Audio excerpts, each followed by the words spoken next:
Olá pessoas! Vamos para mais um episódio do Memo Responde, o meu quadro em que eu respondo as dúvidas de vocês e trago também alguns feedbacks que vocês dão nos meus vídeos.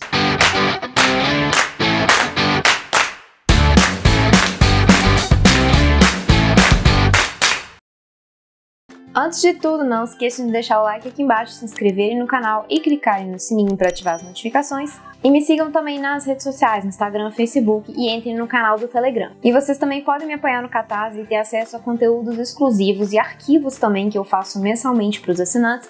Tem assinaturas a partir de R$10, então vocês podem escolher qual funciona para vocês. E vocês ainda me ajudam a continuar fazendo os conteúdos aqui da forma como eu estou fazendo e até fazer mais conteúdos na medida do possível.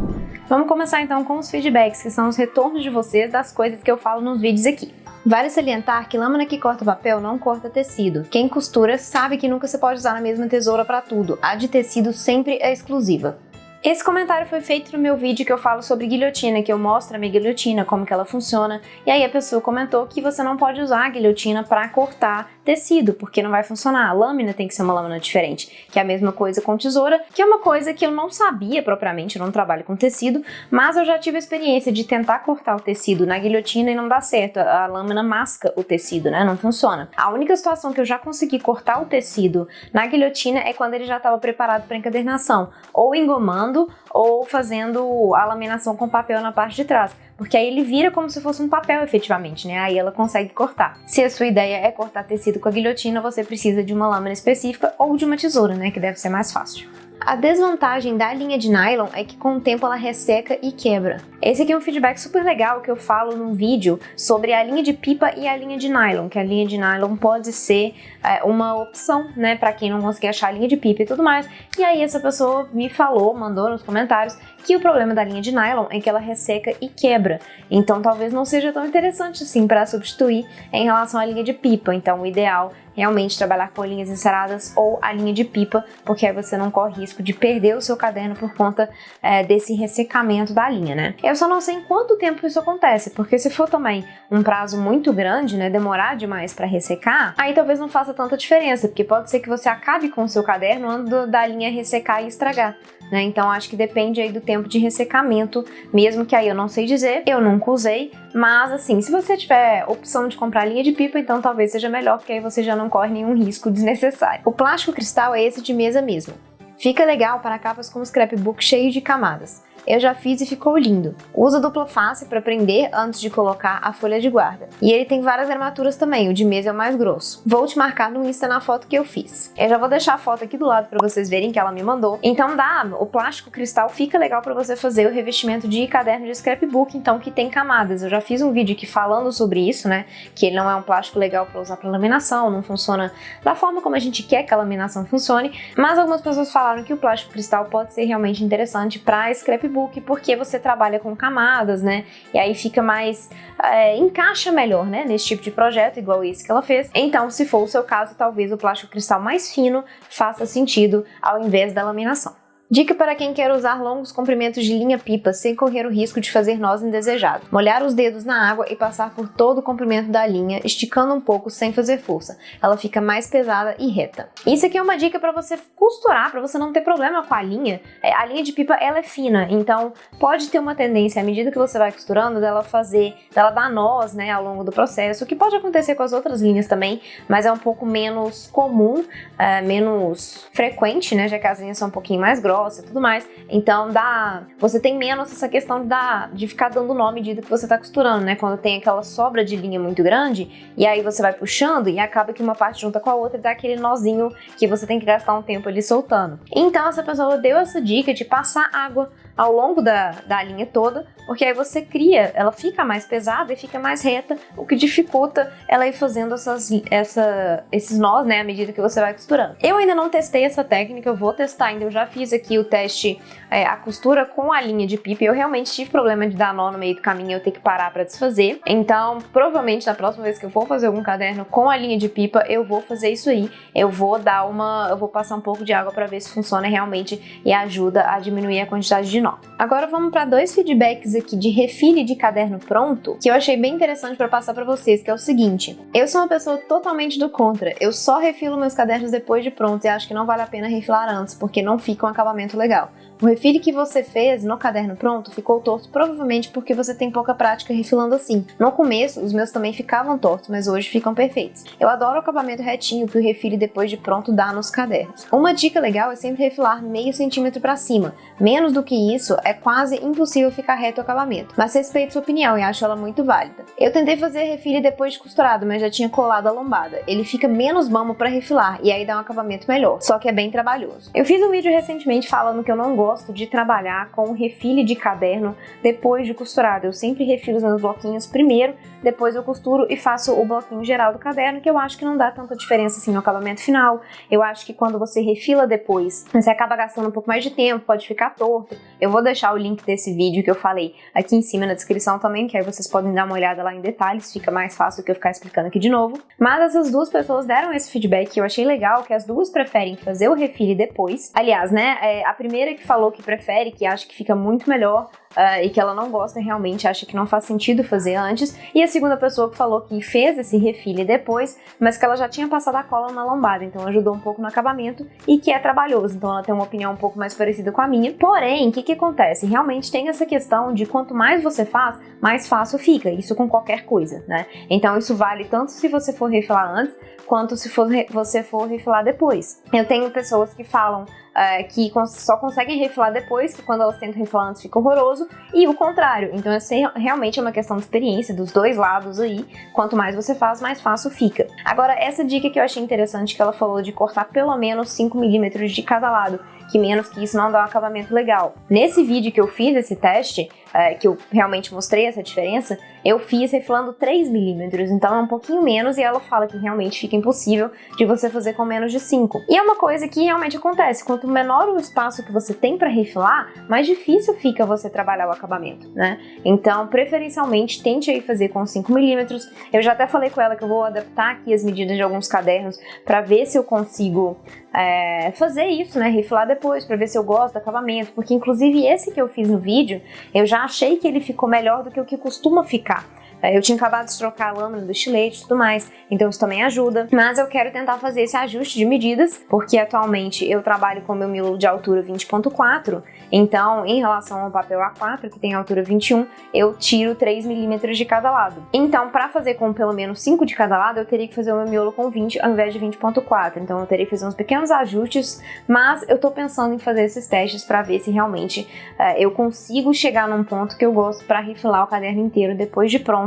E eu vou tentar fazer isso também que a segunda pessoa falou, que é a questão de já colar a lombada, né, já deixar a lombada bonitinha, porque aí com certeza facilita também, porque já fica tudo mais presinho, né, mais no lugar, não fica saindo tanto ali e facilita com certeza para dar o acabamento também. Então me conta aí embaixo, inclusive, o que vocês acham, qual a opinião de vocês sobre isso, se vocês preferem refilar antes ou se preferem depois, o que dá um melhor acabamento para vocês. Vamos aqui para duas dúvidas sobre álbum de fotos.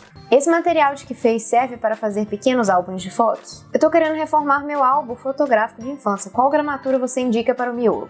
A primeira pergunta que ela faz a respeito do material que eu usei para fazer o caderninho é num vídeo de caderno brochura, que são aqueles caderninhos mais simples, e ela queria saber se seria possível fazer um mini álbum de fotos. É possível se você usar a gramatura certa de folha, né? Se você usar uma gramatura mínima, que na verdade é a mesma pergunta da segunda pessoa, né? Qual que é a gramatura que você deve usar para fazer álbum? Então eu sempre recomendo pelo menos 150 gramas, mas preferencialmente 180, 200 ou um pouco mais, tá? Até o 150 ainda fica um pouquinho fino, acho que talvez não fique tão legal, dependendo de quantas fotos você for colocar por folha. Então acho que pelo menos 180 é o ideal, mas acima de 200 realmente é o que fica com o melhor acabamento. Mas no caso desse caderno pequeno, né, que seria um brochurinha, você colocaria no máximo uma foto por folha, você pode não ter tanto problema assim usando a folha 150 gramas, porque aí a folha vai ter que segurar uma foto só, ela não vai pesar tanto assim, então talvez não seja tão ruim assim, porque se você fizesse um álbum com folhas maiores, e aí usar os 150 gramas e colocar 2 fotos por folha, por exemplo, que aí já vai pesar um pouco mais, não é o ideal. Mas eu não gosto tanto de trabalhar esse álbum de fotos, esse caderninho brochura para fazer álbum de fotos, porque ele fica pequeno, né, ele não te dá, você não consegue colocar tantas folhas assim, porque é um tipo de costura que não te permite realmente fazer um volume muito grande, então você acabaria ficando aí com o caderno umas 15 folhas, 20 no máximo, e o problema dos álbuns de fotos é que à medida que você vai colando foto, ele vai aumentando o volume, né? E pro brochurinha fica ainda mais complicado, ele não tem espaço ali para crescer sem que fique estranho, né? Ele ficaria aberto e talvez não dê um resultado tão legal. Então você tem que pensar em qual que é o seu objetivo, se para você isso faz sentido. As encadernações que normalmente eu recomendo para fazer álbum é a encadernação japonesa e a encadernação long stitch. São duas que já te dão um espaço maior aí para trabalhar. A encadernação japonesa ainda um pouco menos do que a encadernação long stitch, porque a japonesa você também fica preso aí o volume que você tem ali na lateral onde a costura é feita. Você consegue abrir um pouco mais, tem uma abertura um pouco melhor aí. Ela não é tão grande a abertura, tá? Igual a long stitch. Porém, você consegue trabalhar com folhas maiores, né? Que te dariam um resultado aí um pouquinho melhor. E eu acho que a própria costura japonesa, ela fica mais interessante para trabalhar. Mas aí também depende realmente, para muitas folhas eu não acho que fica bom também, porque você acaba não conseguindo abrir tanto as folhas do final quanto você abre as do princípio, né? Então, realmente é tudo questão de você ver o que você prefere fazer pro seu projeto. Já a encadernação long stitch, ela te permite fazer muito mais folhas, você consegue trabalhar uma abertura de 180 graus, ela tem mais espaço para crescer, né? Para aumentar o volume aí à medida que você vai colando as fotos. Então, realmente, acho que para álbum, atualmente, a que eu mais indico é a long stitch, que eu acho que dá um resultado melhor. E lembrem sempre de trabalhar com uma gramatura, igual eu falei, pelo menos 180, acima de 200 é o ideal. Mas também não precisa trabalhar com uma gramatura muito alta, tipo 300, porque aí já vai ficar ruim para você fazer as dobras e pode dar um volume muito grande, um peso grande desnecessário para o seu caderno, para o seu álbum, já que você ainda vai colar fotos, tá? Qual é o material da capa? Você faz numa gráfica? Para quem ainda não consegue investir em impressora por enquanto e quer iniciar de forma mais acessível, você acha que gráficas online como a Print seriam capazes de fazer impressões de capa com essa qualidade? Já teve experiência ou sabe de alguém que faça terceirizado a impressão de capas e até miolo e dê certo? Por enquanto é o único jeito que consegui investir no início. Essas duas perguntas falam sobre impressão de capa e eu faço atualmente todas as minhas impressões de capa em gráfica, porque eu não tenho espaço físico aqui para colocar no quarto, que é onde eu trabalho atualmente, eu não tenho espaço para colocar uma impressora decente, então eu tenho uma impressora bem vagabundinha e para mim atualmente não tá fazendo sentido realmente investir nessa impressora. Eu pretendo fazer isso no futuro, né? Mais pra frente, quando eu tiver um espaço efetivamente pra colocar, mas pra mim não faz sentido agora. E pra quem tá começando, realmente também não faz sentido você investir numa impressora, porque você ainda não vai ter um volume de venda suficiente pra pagar esse custo, e é uma coisa que não é tão barata, né? A impressora é um pouco mais cara, a tinta também é mais cara, dependendo do tipo de impressora que você for optar. E até pra você, no início, ver aí o que você quer, que tipo de trabalho que você quer fazer, o que realmente faz sentido pra você investir ou não, né? Pode ser que pra você realmente não faça sentido em momento nenhum, e pode ser que para você faça sentido investir depois. Então eu faço as minhas capas de duas formas. Para os meus cadernos de capa dura, que eu faço a base de papelão só revisto com o papel, eu faço impressão em couché 170 gramas com laminação fosca, que eu acho que dá um bom acabamento para todos os meus cadernos. Você também pode usar papel fotográfico se você não tiver couché ou você não tiver uma impressora a laser para imprimir no couché, mas aí você também tem que fazer algum tipo de laminação, seja a quente ou a frio. A quente com o uso de laminadora e plástico de laminação, ou a frio que você pode fazer com contact ou vinil, por exemplo, que são as coisas que eu indico aí que dão um bom acabamento ainda assim. E quando eu vou fazer as minhas capas flexíveis, né, que é o caso de brochurinhas, por exemplo, eu também faço no couché, porém eu já subo a gramatura para 300 gramas para dar uma sustentação melhor na capa. Também faço a laminação da mesma forma, também é necessário para proteger a sua capa. Então aí você consegue começar assim, imprimindo em gráficas, obviamente vai encarecer o seu trabalho. Aí você tem que pensar, por exemplo, se você for trabalhar mais com produtos personalizados, que você vai fazer um caderno, 2 cadernos, por aí vai, você vai, obviamente, ter um custo maior de ir na gráfica imprimir uma folha, 2 folhas, certo? Mas se você for fazer produtos para você vender na sua loja, por exemplo, você vai ter que fazer um pouco mais ao mesmo tempo para que justifique você ir na gráfica e para que não fique muito cara essa impressão, porque é o tipo de coisa que encarece, né, querendo ou não. Quanto mais unidades você imprimir na gráfica, mais barato fica, e também a questão do transporte, quando você vai buscar, se você vai de ônibus, se você vai de carro, né, etc, são coisas que encarecem muito, principalmente com os custos de transporte hoje em dia, e até os custos de papel, que aumentaram bastante nos últimos meses. Então são coisas que você tem que colocar aí na balança para ver se vale a pena ou não você comprar a impressora, né, ou realmente mandar na gráfica. Mas no geral, no princípio, vale a pena sim, você consegue embutir isso no preço, lembrando que vai ficar mais caro, obviamente vai ficar mais caro. E aí você tem que trabalhar, fazer um trabalho realmente com os seus clientes aí,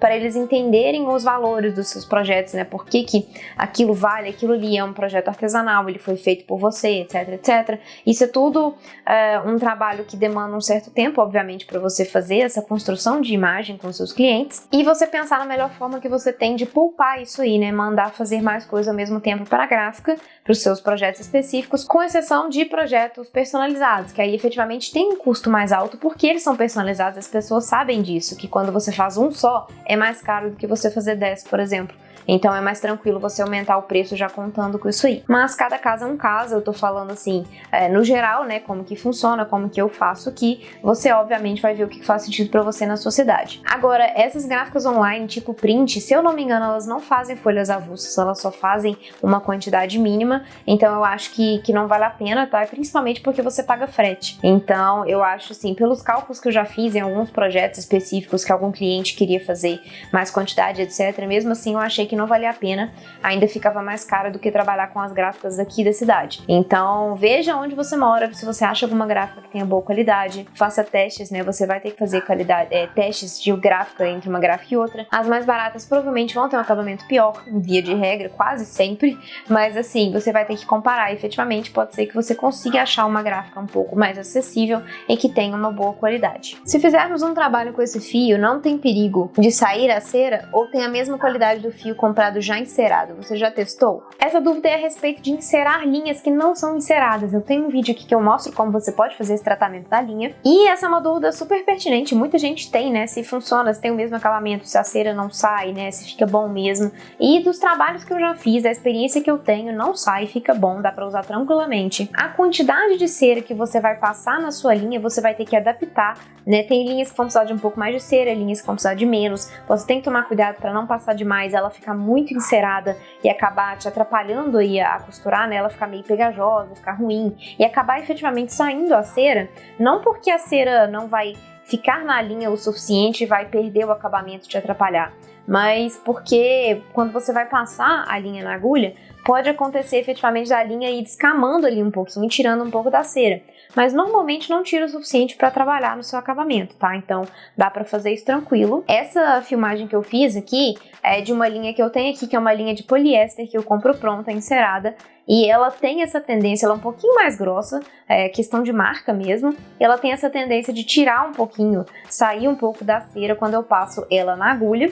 Vocês vão conseguir ver aí que fica, sobra um pedacinho branco, né, na agulha, mas não é nada que realmente influencie no resultado. Você não vai perder cera suficiente da sua linha e ficar com uma linha ruim, sabe? Não é isso que vai acontecer. Talvez fique um pouco de cera ali no acabamento da sua costura, você tem que passar ou a mão mesmo, algum pano para tirar só aquele resquício que ficou saindo ali, mas realmente assim, eu não acho que tem nenhum problema, dá pra usar tranquilo, não precisa ficar com medo de que vai te dar um acabamento ruim, porque normalmente fica bom. Eu fiz um usando couro mesmo, porém o problema que encontrei foi que na hora que vai mexer nas folhas, tipo abrindo e fechando, as folhas vão rasgando onde ficam amarradas e soltam do álbum. Não sei o que poderia resolver, eu fiz com 50 folhas. Essa dúvida de encadernação japonesa e uma coisa que realmente pode acontecer dependendo da forma como você fizer, é que as folhas vão rasgando. É como se fosse um fichário mesmo, né? A forma como você coloca essas folhas, dependendo do tanto que você manuseia e da forma como você manuseia, pode acabar rasgando sim. Aí vai ser o mesmo problema do fichário. Se você usar uma folha muito fina, ela vai rasgar com mais facilidade. Então eu não recomendo fazer encadernação japonesa com folha de 90 gramas, 75, por exemplo, porque vai rasgar fácil sim, não vai te dar um acabamento legal. Eu recomendo aí pelo menos uns 150, 180 para minimizar essa chance de rasgar, ok? Mas outra coisa também que vai te ajudar é você, primeiro, não prender tanto a costura. Se você tensionar demais a costura, vai te dar um pouco menos de mobilidade nas folhas, então ela acaba tendo mais facilidade de rasgar. Claro que a sua costura vai ficar um pouco mais folgada, não precisa ser demais também, tá? Vai ser assim só o suficiente para você ter uma maleabilidade ali da folha, mas eu acho que o que mais ajuda aí, além da gramatura, é você fazer uma pequena dobra ali na junção, bem próxima ali à sua lombada, onde a folha efetivamente dobra. Se você fizer uma dobra com uma dobradeira mesmo, com uma régua, você colocar a sua régua e dobrar a folha por cima, você cria um vinco ali que na hora que você vai abrir a folha, ele já facilita, né, para passar das folhas e ele não cria tanta tensão no próprio furo, porque se você não faz essa dobra, ele vai criar toda a tensão no furo. Se você faz essa dobra, ele vai criar tensão na dobra, né, ele vai dobrar ali na dobra, efetivamente, no vinco e não no furo, então você minimiza também essa chance de rasgar a sua folha. Então, para encadernação japonesa, isso é uma das coisas que eu mais indico, a gramatura e fazer essa dobra ali na lombada para que a sua folha dobre antes do furo, ok? Não possuo ferramentas para encadernação, faria o caderno para mim. Eu conseguiria colocar o fechamento em elástico com algum tipo de cola ou só pode com ilhós? Dá tranquilamente para botar só com cola, a maior parte dos meus cadernos aqui eu faço só com a cola. Eu tenho um vídeo já mostrando como que você pode colocar usando o formão, que é uma ferramenta de artesanato, e a cola puramente. Se você não tiver um formão, você não quiser comprar, já que você vai fazer o caderno para você pode simplesmente usar um removedor de grampo e um estilete juntos aí que você consegue abrir esse furo da mesma forma que você faria com formão. Então assiste esse vídeo lá que eu ensino direitinho, eu vou deixar linkado aqui, porque aí fica fácil de você fazer os seus cadernos sem depender de ferramenta de ilhós. Eu tive um caderno de rascunho, as folhas não eram pautadas, mas eram destacáveis. Foi um presente da editora Abril. Nunca mais vi um caderno como aquele, gostaria de fazer um assim. Como poderia fazer as folhas destacáveis? Você tem basicamente duas formas de fazer isso aí. Na verdade, é o mesmo método, que vai variar é a cola que você vai usar, que seria um método de brochura sem costura, que você simplesmente passa a cola na lateral do seu caderno e une as folhas dessa forma, que é o que usam para fazer esses bloquinhos de anotação. E aí você tem a opção de fazer com a cola PVA, que é um método que eu uso aqui, o que eu ensino aqui já, eu vou deixar o vídeo linkado aqui para quem quiser testar. E tem a forma com a cola de blocagem, que é uma cola específica para isso. Se fizer sentido para você comprar uma cola de blocagem só para isso, compre a cola de blocagem. Se não, usa a cola PVA mesmo, que é a cola branca. Ela funciona para esse tipo de coisa, tá? Para caderno de rascunho, para fazer um bloquinho assim, sem que você precise fazer costura nem nada do tipo. E com esse tipo de cola você consegue efetivamente destacar. Ele prende bem, tá? Mas você consegue, fazendo uma pequena forcinha ali, você consegue destacar as folhas sim. A cola de blocagem, eu nunca testei, né?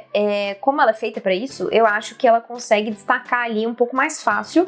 Então talvez seja uma opção mais adequada se a sua ideia é fazer vários cadernos dessa forma, especificamente para destacar a folha. Mas eu nunca testei, igual eu falei, é só o que eu imagino aqui, e tendo a experiência com a cola PVA, eu sei que solta, não solta tão facilmente, porém solta. Eu acho que a cola de blocagem, então, talvez solte mais fácil. Mas a cola branca já vai resolver, tá? Você talvez tenha que botar um pouquinho mais de força ali pra conseguir tirar, mas dá pra tirar sim, então pode fazer um caderno destacável dessa forma. Porque às vezes o papel da guarda descola da capa na área rente ao miolo, criando um vão e levantando o miolo quando abrimos a capa. As capas de lombada realmente criam esse vão quando você abre, você abre as capas, e aí ele vai levantar o seu miolo. Você vai ver que o seu miolo vai distanciar ali da sua lombada de papelão, certo? Ele cria realmente aquele vão. Porém, o que não pode acontecer é quando você abre a capa e a guarda descola e aí levanta o miolo, que é o que acontece nesse caderno aqui que eu tô mostrando pra vocês. Isso aqui não pode acontecer.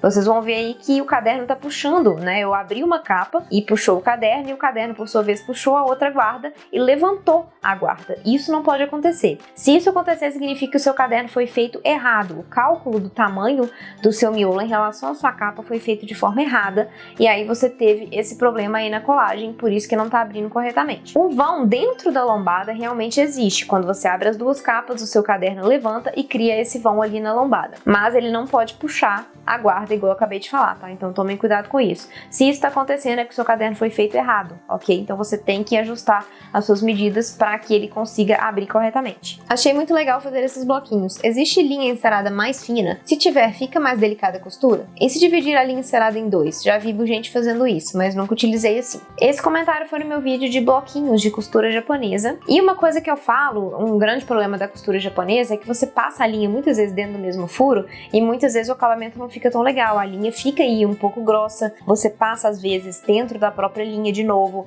e acaba que estraga o acabamento mesmo. E aí perguntaram se você pode usar, se existe alguma linha encerada mais fina. Que eu saiba, assim, as linhas que eu uso aqui normalmente são linhas de 1 milímetro, então eu acho que não tem mais fina, tem mais grossa que eu sei, mas eu nunca vi linha encerada mais fina. Tem outros tipos de linha que você pode usar, como a linha de pipa, que eu já mostrei aqui também em outros vídeos. Ela é uma linha mais fina, que daria pra você usar, você nem precisa encerar ela já consegue, já tem tração suficiente para fazer costura. E você pode tingir essa linha, no caso, né? Como ela é uma linha branca, você consegue tingir ela usando tinta acrílica. Eu nunca fiz isso, tá? Eu ainda tenho que fazer esse teste, mas já me falaram aqui em outros comentários que você tem como fazer isso. Pegar a linha branca e tingir com a linha acrílica. Então talvez seja uma opção aí você usar uma linha mais fina que você tem aí de costura, essa linha de pipa principalmente, que é mais forte, e tingir para ficar da cor que você quer. E aí comentaram também sobre essa possibilidade de dividir dividir a linha encerada em 2. Eu tentei fazer esse teste aqui, eu peguei uma linha encerada e tentei abrir ela, e na verdade eu abri em 3, porque a linha ela é feita em 3 partes, né? Ela é como se fosse uma trança.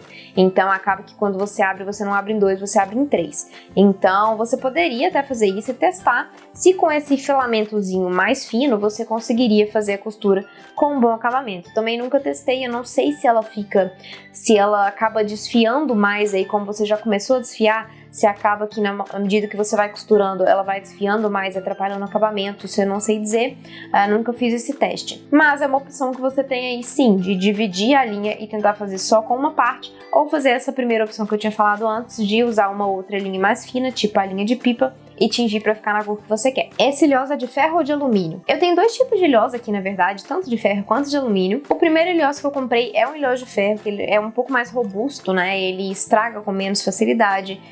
Você precisa de um pouco mais de força para fechar ele também, isso é importante saber, né? Para vocês escolherem bem na hora de trabalhar, dependendo da ferramenta que vocês estiverem escolhendo para fazer esse fechamento, né? Se for uma ferramenta muito manual, que não for um alicate, não for um balancinho, talvez trabalhar com o de ferro seja problemático por conta disso, você precisa de mais força. Mas eu acho que o de alumínio, no geral, já funciona bem, se não for um alumínio muito vagabundo, né, de uma fabricante muito ruim ou qualquer coisa assim, já dá um acabamento bom, e eles são mais baratos e eles são vendidos em diversas cores, é mais fácil de achar esse de alumínio em cores diferentes, o que pode ser bom para o seu projeto também. O de ferro, que eu saiba, tem menos opções de cores no mercado, então talvez você fique um pouco mais presa aí ao prata, ao dourado, que já resolve, assim, talvez, para os projetos que você vai fazer. E eu acho que a questão mais interessante aí é essa questão da força que você tem que usar para poder fechar e fazer o acabamento do seu ilhó, certo? Mas eu acho que no geral dá para usar o de alumínio tranquilo. Mas você tem que tomar muito cuidado também na questão do tamanho do ilhós, né,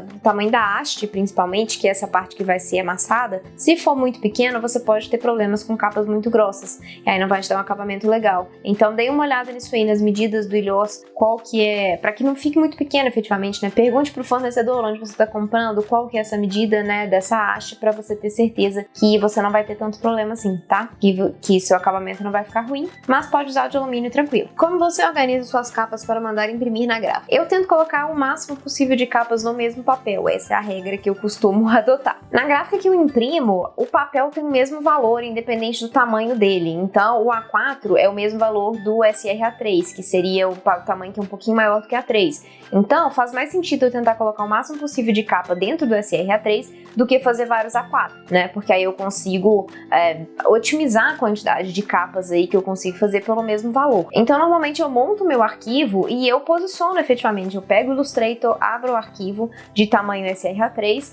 e coloco tudo que eu conseguir ali dentro para ocupar o máximo de espaço e minimizar os meus custos. Vai depender da gráfica que você trabalha, se o tamanho maior é A4, se é A3. Se tem esse tamanho que é um pouco maior que A3, a maior parte das gráficas tem esse tamanho, tá? Então é mais tranquilo de você trabalhar com ele. Você só tem que ver qual que é o tamanho que a sua gráfica trabalha, porque isso também varia de uma para outra. Tem uma gráfica que eu faço que o SR-A3 ele é 45 por 32 e eu tenho uma outra gráfica que ele já é 35 por 48, se eu não me engano, já é um pouquinho maior ainda. Então, algumas gráficas inclusive vai dar para você fazer mais capas, né, capas maiores e tudo mais. Então, realmente tem que ver onde você vai mandar imprimir e tentar montar, né, deixar o seu arquivo já prontinho para gráfica, ao invés de mandar do seu tamanho final, por exemplo, se você vai fazer uma capa de tamanho A5, já pegar e já mandar a capa nesse tamanho final para a gráfica mesmo posicionar na folha, talvez não seja o ideal. Talvez o ideal seja já mandar na folha mesmo, que você sabe que eles tenham, porque aí você consegue rotacionar e botar do jeito que você quiser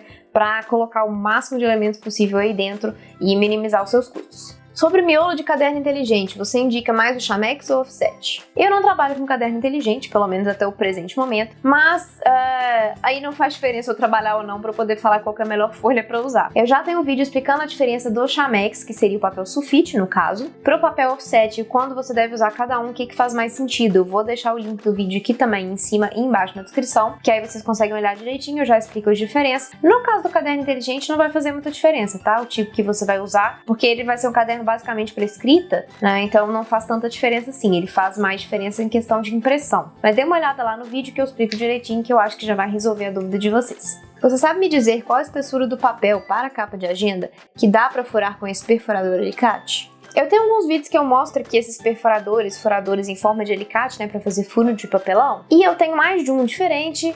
Os que eu mais uso é o da Crocodile Corner Jumper, que é o que eu uso pra fazer os furos, os cantos arredondados, né, na verdade, e tem um furador de 3mm da Toque Cri também, que eu uso pra fazer alguns furos. É mais raro eu usar ele, mas de vez em quando eu uso também. Os dois conseguem cortar papelão de até 2mm, então que é o tamanho ideal aí pra você, a gramatura, a espessura, aliás, ideal pra você usar pra fazer o papelão, as suas capas, é isso aí, entre 1,5 e 2mm, que é o que fica bom. Então esses perfuradores normais que a gente costuma comprar, eles costumam dar conta de cortar esses papelões sim, tá? Mas claro que depende do tipo que você tá comprando. Se você comprar um muito vagabundo, é capaz dele não conseguir atravessar. Mas no geral, esses da Toque Cri e esse Crocodile, eles conseguem atravessar o papelão de 2mm, ok? Então pode usar ele sem problema também. Como eu faço para usar couro sintético nesse projeto? Porque um lado do couro é cabeludo, aveludado. Passo cola direto e colo no papelão? Primeira dica, não compre esse couro que tem esse verso peludo, aveludado. Ele é horrível,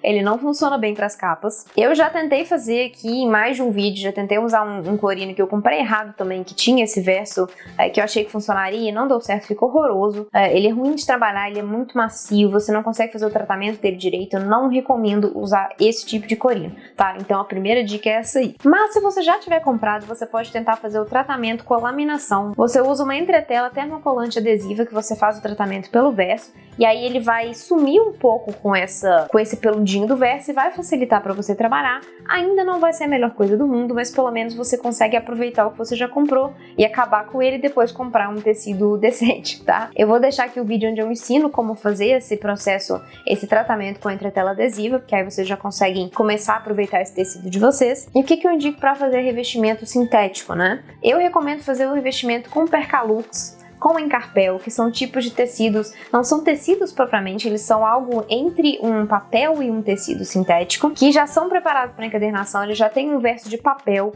então é muito mais fácil de trabalhar, o acabamento fica muito melhor, então que eu acho que funciona muito bem, tá? Eu costumo comprar muito na LED Encadernadora, que é uma das parceiras aqui da loja, eu vou deixar o link aqui embaixo na descrição. O preço deles de encarpel costuma ser melhor da maior parte dos fornecedores que eu já vi, pelo menos, que vendem esse tipo de tecido. O único problema deles é o frete inicial deles é um pouco mais alto, mas dependendo da quantidade que você for comprar, ainda vale mais a pena do que comprar nos outros fornecedores, ok? Dê uma olhada nisso aí. Você tem também a Oficina Full, que é uma das maiores lojas de encadernação, a maior loja de encadernação hoje em dia, vocês conseguem achar lá também, eles também vendem. O valor, se eu não me engano, do metro é um pouco mais alto, mas o frete é mais barato, então pode ser que para você valha mais a pena. E você tem também a Transmercantil. Se eu não me engano, eles não têm site, pelo menos da última vez que eu olhei não tinha. Se tiver, de qualquer forma, eu vou deixar aqui embaixo, senão vou deixar só os telefones de contato, que aí vocês olham com eles mesmos, eles te mandam catálogo e tudo mais, vocês conseguem escolher. O preço deles também é um pouco mais elevado em relação à LED Encadernadora. Eu não sei dizer questão de frete, tá? Porque como é uma venda mais direta, você não consegue olhar